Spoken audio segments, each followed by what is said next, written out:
Hello friends, Saturday morning கொஞ்சம் ஆயில்லாம் வச்சுட்டு வீட்டு வேலைகள் கொஞ்சம் இருந்தது. அதையும் முடிச்சுட்டு வந்து பொங்கல் வருது இல்லையா?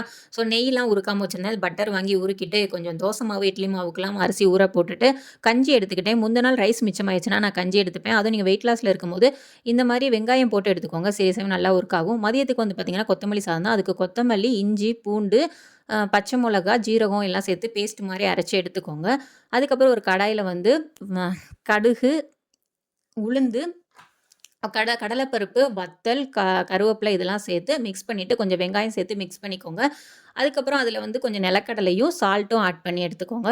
அதுக்கப்புறம் கொஞ்சம் வந்து நம்ம அரைச்சு வச்சிருந்த பேஸ்ட்ட ஆட் பண்ணி, அதோட பச்சை வாசனை போனோனே ரைஸ் மிக்ஸ் பண்ணி அவ்வளோதான் நம்மளோட சாதம் வந்து ரெடி ஆயிருச்சு. அதுக்கு சைட் டிஷ் வந்து வெங்காய பக்கோடா பண்ணியிருந்தேன். அதுக்கு வெங்காயம், அ கடலை மாவு, கொஞ்சம் பச்சரிசி மாவு, அதோட வந்து கொஞ்சம் சால்ட்டு, ஜீரகம், வத்தத்தூள் ஆட் பண்ணி போட்டு எடுத்துக்கோங்க. அவ்வளோதான் எங்களோட லஞ்ச் மெனு இதுதான். இன்னொரு வீடியோல பார்க்கலாம். தேங்க்ஸ் ஃபார் வாட்சிங். பாய்.